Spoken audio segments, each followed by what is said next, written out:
Tracey Cook, and welcome to the podcast series Victim to Victory. This series gives a voice to those that have overcome obstacles in all forms, that dare greatly to share their real stories. Amazing humans like our upcoming guest. She is inspiring. She is amazing. She is entrepreneurial, empowering, and incisive. Amazing humans that have seen hope and risen above those adversities to become victorious, that now support and inspire others to do the same. And today we are giving a voice to Monica Wanner. Thank you very much for joining us. Thank you so much, Tracey. This is my pleasure, and I'm so grateful for having the opportunity to be on your podcast tonight. You are more than welcome, Monica. Now, you have an amazing, inspiring story. You are an entrepreneur and you are a two-time author, and you have just released a new book as well, which we'll get to later on in the interview. Now, I know how inspiring your story is, and I know how brave you're going to be to tell that today as well. Now, not only that, but in the communities that you're serving, the people that you're helping, the people you're giving a helping hand up to, will really find relatability in your story as well. They'll find that you lead with your heart, that you think with your head, and you have a plan to help others in the world to be the change that it needs. So, Monica, where does your story start? Wow. Well, let's roll back a few decades, not in this century, Tracey. I'm a senior. I get the senior discount at many stores, but my story starts with me feeling that I'm not good enough. I don't measure up to the expectations that other people have. I feel like I'm putting on an act. The smile used to be fake. The briefcase going up the elevator to the corporate office was a very lonely ride, and I never really fit in. English is not my first language, so that was a big help in some areas, but in other areas, I didn't understand social cues. I didn't understand some of the jokes. I didn't understand some of the dialects. And so there were many things I had to overcome. I do have a disability. I'm dyslexic, and I also have ADHD. But when I grew up, Tracey, ADHD wasn't a diagnosis. It was basically you were a kid that needed to get kicked out of the classroom. And so I was kicked out on numerous occasions for telling the teacher, dude, I'm not deaf. I just don't understand what you're telling me. And Mm. so I was considered to be disrespectful to the professors and the teachers. And so I became very close with the principal, because where are you going to send the child when you kick them out of class in the 70s? So that's kind of where I started on a self-doubt, trying to fit in, not sure if I did, and always questioning, and that emotional roller coaster that goes with it. So that's in a nutshell where I'm coming from. Now, you just kind of glossed over so many things as well, with the self-doubt, with the not fitting in. And I know that especially our community and our audience here at Victim to Victory will find that so relatable, because I think at times throughout our lives, we do feel that, but on occasions, to go through and feel that, most of the time, not just on occasions, that can be quite impactful.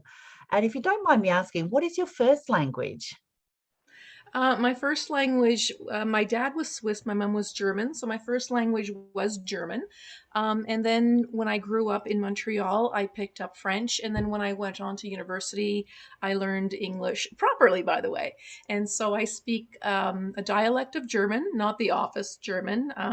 I speak a dialect of French as well, and I speak the office French, if that's what you want to call it.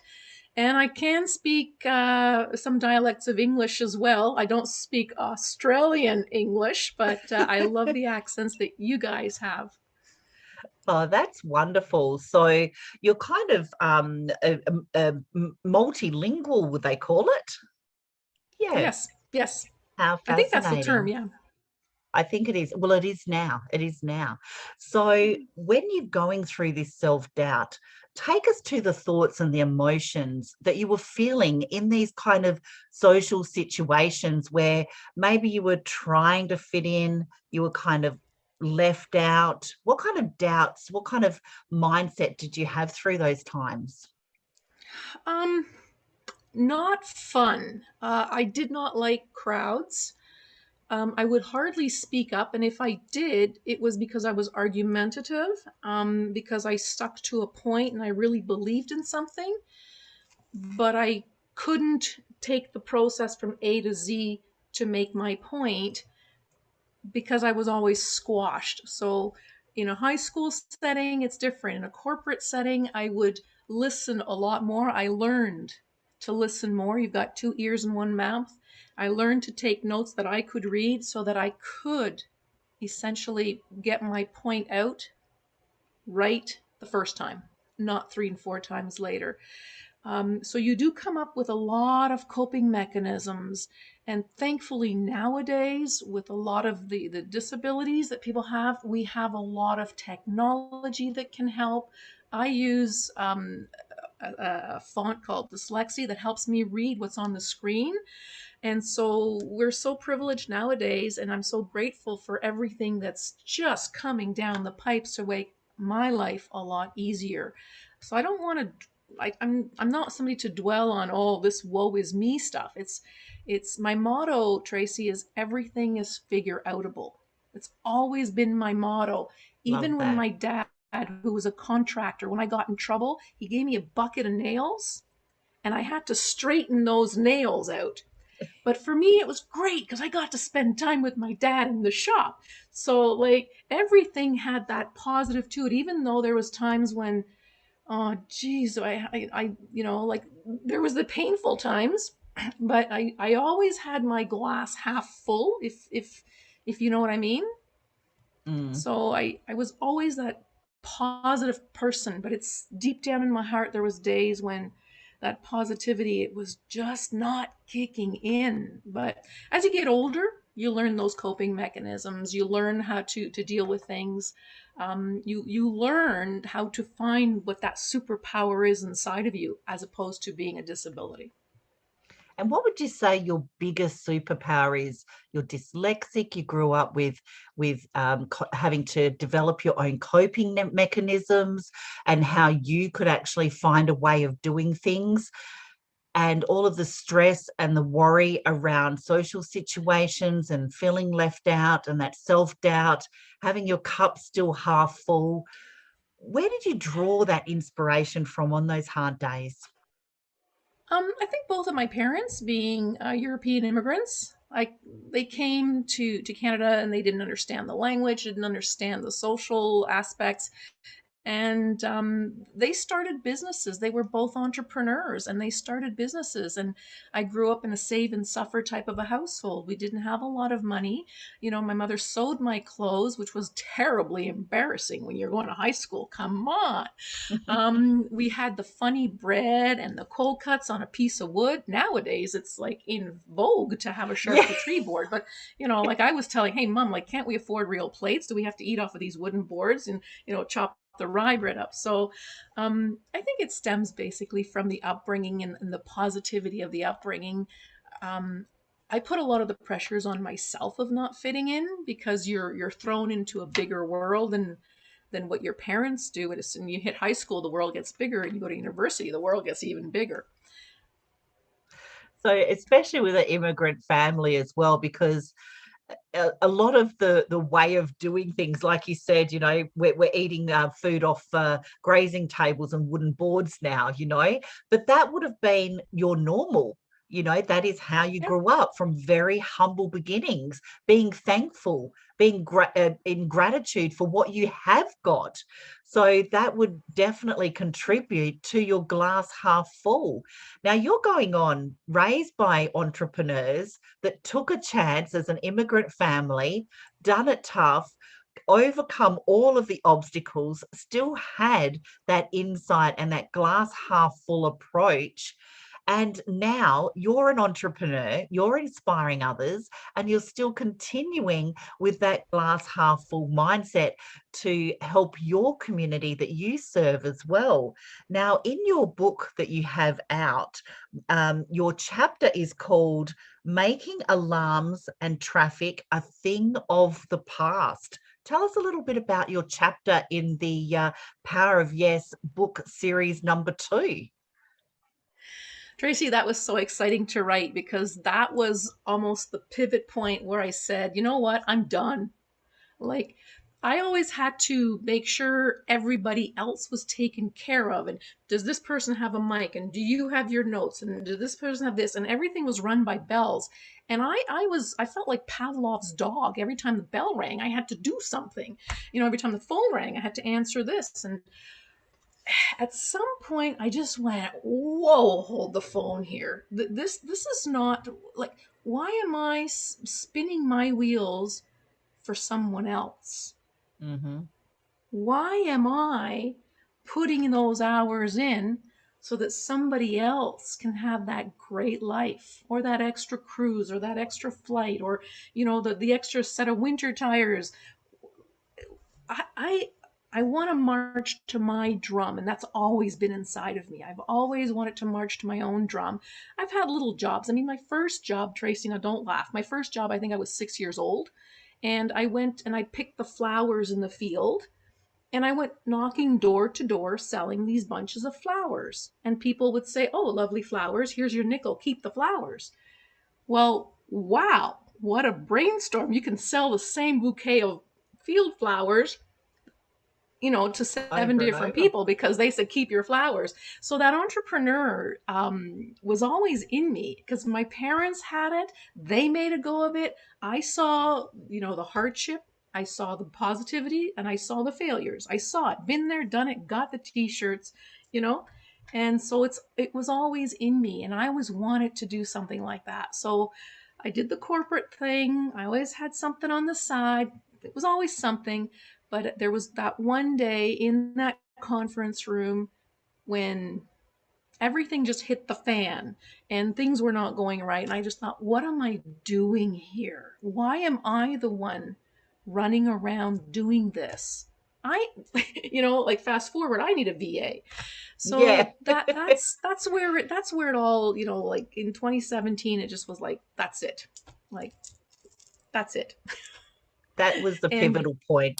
That's where you fully, I believe, stepped into entrepreneurship.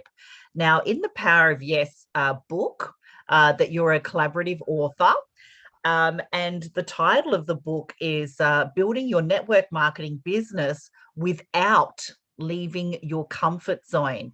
And the producer, Stacey Hall, has been so great in bringing all of the collaborative authors together. And I love the endorsement on the front cover of the book from Dr. Joe Vitale, who's best known for his place in The Secret, the movie The Secret. And he is quoted on the collaborative book, the Power of Yes book, of dreams do come true. Get this book as the first step towards expecting miracles. And miracles it is, because when did you first realize that you wanted to be an author and share your story? when did I first want to be an author? Well, over the years, you have these passing thoughts, but I never really, as I said, had the confidence that anyone would be interested in reading stories about this woman who doesn't have the self-confidence to do anything. Reading the story of a person who's got a learning disability who isn't sure of herself. So it was only when COVID kind of hit that I had nothing but time. And we had to return home from abroad, Tracey. So my mantra, as I said, is everything is figure-outable. So as everything switched to online, um, you kind of put it out there or manifest or call it what you want, but this opportunity came my way. And they said, hey, you can write a Facebook post. Why don't you come in and join our book and do this? And like I was presented with something. I said, well, all the excuses came out. I'm dyslexic and I'd rather lie across the train tracks than crap open a book. But Mhm. I always have Sir Richard Branson in the back of my mind. And we know what he says. He says, when someone offers you an opportunity, you say yes. and you figure it out later. And that kind of like became a mentor to me. So when someone offers you that, and when Stacey Hall and Lillian Barkowski offered me that opportunity, hell yeah, I jumped in with both feet and I figured it out. And so both books that we produced came out as #1 bestsellers in 3 countries in 48 hours. Not too shabby, huh? For someone that Not doubted their too capabilities. shabby. Not too shabby Yeah. for somebody who figures it out along the way. And it's a testimony to these times as well. We don't have to wait till we've got our ducks in a row. We don't have to wait for it to be perfect. We just have to figure it out. Everything is figure-outable. I love that. And what was one of the most surprising things that you learned in writing your chapter? Um, Two things. While I was writing, I tend to have a lot to say. Like my mind is working fast. I have a lot to say. So writing, I learned to shorten those thoughts, and so that was really helpful. But secondly, and this is kind of my attaboy, is when I got my first email out of the blue from somebody who read my chapter, saying how much she enjoyed what I wrote and she was inspired by what I wrote, and I went, me? She was inspired by me? And I thought, wow, there's people that really do want to hear my story. And that just validated everything that I wrote and so on. So yeah, I have value. I'm not broken. I don't need to be fixed. I So have value. I'm that was not a biggie for broken. me. I have Yeah. value and I'm not broken. I love that. That Thank that you. would speak to so many. So thank you for sharing that. Aw. That's awesome. And what do you wish the reader of your chapter will take away the most? The reader, first of all, I'm hoping that the reader will take a peek at any of the 25 chapters in the second book and say, hey, these writers, these are people that are normal. They're just like me. And maybe I don't need to have, like you said, my ducks in a row. I don't need to have everything planned out. I don't need to have my act together. I'm just like you or you or you. So I tell people, go ahead and compare yourself to everyone else, because you'll see that you can do what you want to accomplish. And I truly wish and I truly hope that either my chapter or one of my colleagues' submissions will give that gem, will give that person that inspiration that will lead to action instead of only dreaming and wishing. Because, Tracey, we know dreaming and wishing, those are not very good strategies, are they? And they don't pay the bills either. Absolutely. They don't change the world. They don't build Absolutely. relationships or connections as well. But you know what? I know Mm-hmm. about comfort zone, and all of your life is a testimony of kind of staying within your comfort zone and just expanding just a little bit when you need to, when you feel comfortable to kind of grow that little bit more. And that's what this book is based on, is staying in control of our core beliefs and our core values, and still holding ourselves with integrity and purpose, and just kind of growing a little bit outside our comfort zone. So how much do you feel like you need to go out of your comfort zone to be successful? I'm so glad you asked that question, because I don't like the term, comfort zone. I don't know about you or the listeners, but for years it was instilled into me that I needed to get out of my comfort zone and stretch and go beyond capabilities and learn it all. And somehow that message to me always felt a little bit negative. It left me with that lump in the pit of my stomach, that little voice or that feeling. I would go to retreats, attend seminars and with the gurus and take courses and go to workshops with coaches and all those great ideas. And I took no action in the first 48 hours because that strategy simply did not mesh with my values. Spider-Man calls it his spidey sense. My husband would call it a gut feeling. You may call it intuition, whatever you want to call it. Mine said it wasn't right for me. You know, when people say you got to get 99 no thank yous to get that one yes, What a depressing way to make a living, right? Mm-hmm. So, Mm-hmm. you see, I mentioned earlier that I was dyslexic, the ADHD, for as long as I can remember. Teachers, mentors, therapists, doctors, they're trying to fix me, always making me feel inferior, that there was something wrong with me. But what they could not accept, and what I couldn't either as a young person, is they called it a disorder. And they Mm-hmm. focus on what I could not do. But you see, I'm focusing on what I can do. My superpower is I can see things differently. I'm not wired the same as everyone else. We're neurodiverse or whatever you want to call it. I mentioned social cues. I don't get some of them. They go over my head. Some of these jokes don't get it. My husband still chuckles about some of the sayings. Ask me about the pee hole I had in my door when I first moved to Toronto. That's a whole different story. But I can figure out things that I don't really need to step out of that comfort zone. Nay, nay, nay. None of the authors in this book made huge major shifts. We didn't jump out of the comfort zones. Simply speaking, we are all aligned with our core values and we took action that aligned with those values. You see, now that I am me, coming from my place of value and my position of power, equipped to better serve my ideal prospects, I'm much happier in my life. I'm less busy, but I'm more productive, if you know what that means. Oh, And that, yes. Tracey, is the superpower. That is So I'm aligned with those definitely a values. superpower. That is definitely a superpower. And what amazing things have you got coming up in 2022? Wow. Well, 2022, we're already into 2022. And remember that first question about when did I first realize that I wanted to be an author? Well, I do have the two books out, and I'm playing around with another book. And in the words of Paulo Coelho in The Alchemist, and those are truer than ever, if you want something bad enough, the universe will conspire with you to make it so. And because everything is figure-outable, there's a few things that I've got coming up. I want to show people how they too can enjoy business success without leaving their comfort zone. I'm going to continue helping people that are struggling to maintain their concentration and their attention because they need to keep their head in the game too. I will continue serving that audience. Working on another book and other writing options that are creeping up.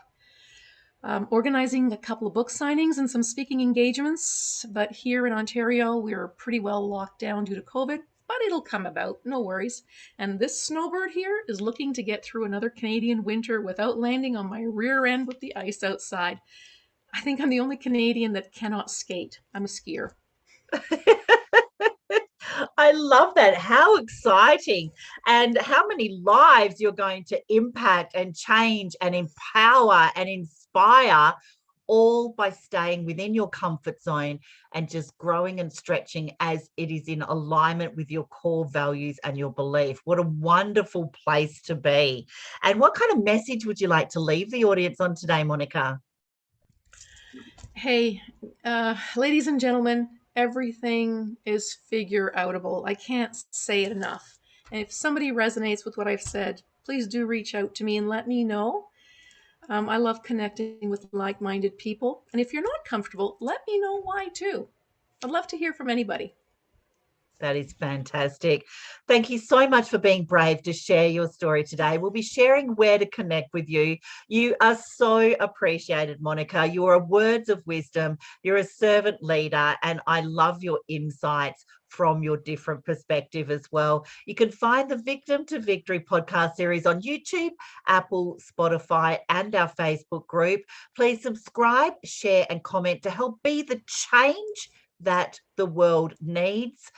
Don't forget to go and grab a copy of the book and read Monica's chapter as well. And let me leave you with a message as well of step into your story, figure out who you are, and do it on purpose. Thanks, Monica. Thank you so much, guys. Love you. Have a super one. And I'm sending you an abundance of joy to everyone. Thank you.